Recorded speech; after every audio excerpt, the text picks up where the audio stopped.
அண்மை செய்தியை பார்த்து வருகிறோம். தேனி மாவட்டம் தேவதானப்பட்டி காவல் நிலையத்தில் ஆட்டோ ஓட்டுநரை தாக்கிய காவலர்களை விசாரித்து வருவதாகவும் அவர்கள் மாற்றம் செய்யப்பட்டிருப்பதாகவும் அண்மை தகவல் கிடைக்கப்பட்டிருக்கிறது. ஆய்வாளர் 2 காவலர்கள் மாற்றம் செய்யப்பட்டிருக்கிறார்கள். இது குறித்த விவரங்களோடு இணைகிறார் எமது செய்தியாளர் பாலாஜி. முழு விவரங்களை பதிவு செய்யலாம்.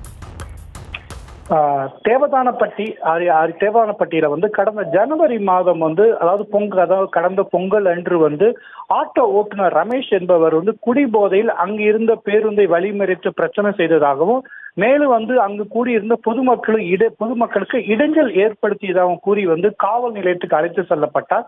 அவ்வாறு அழைத்து செல்லப்பட்டவரை காவலர்கள் கடுமையாக தாக்கியதாக சிசிடிவி வீடியோ காட்சிகள் தற்போது வெளியாகி மிகப்பெரிய ஒரு பரபரப்பை ஏற்படுத்தியுள்ளது. இந்த சம்பவத்தில் உடனடியாக தேனி மாவட்ட காவல்துறையினர் இந்த சம்பவம் தொடர்பாக மாவட்ட கூடுதல் காவல் கண்காணிப்பாளர் ஜெரால்டு தலைமையில விசாரணை நடத்தப்படும் அப்படின்னு காவல்துறை அறிவித்திருந்தாங்க.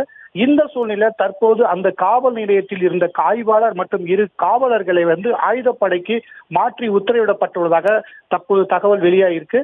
அதாவது தேவதானப்பட்டி காவல் ஆய்வாளர் அப்துல்ஹா மற்றும் அங்கு பணியில் இருந்த 2 காவலர்களை உடனடியாக தேனி மாவட்ட ஆயுதப்படைக்கு மாற்றி மாவட்ட காவல் கண்காணிப்பாளர் சிவபிரசாத் தற்போது உத்தரவிட்டுள்ளார். இன்னும் சில நாட்கள், அதாவது நாளை மறுநாட்குள் மாவட்ட கூடுதல் காவல் கண்காணிப்பாளர் ஜெரால்டு சம்பந்தப்பட்ட காவல் நிலையத்துக்கு சென்று அங்கு அப்போது பணியில் இருந்த காவலர்களையும் அதே போல இந்த தாக்குதலுக்கு உள்ளான ரமேஷையும் விசாரிக்க உள்ளதாகவும் மேலும் இந்த சம்பவம் வெளிவர காரணமாக இருந்த வழக்கறிஞர் பாண்டியராஜனின் விசாரணை நடத்தி அதன் அடிப்படையில் ஒரு அறிக்கையை மாவட்ட காவல் கண்காணிப்பாளரிடம் வழங்குவார் என்றும் கூறப்பட்டுள்ளது.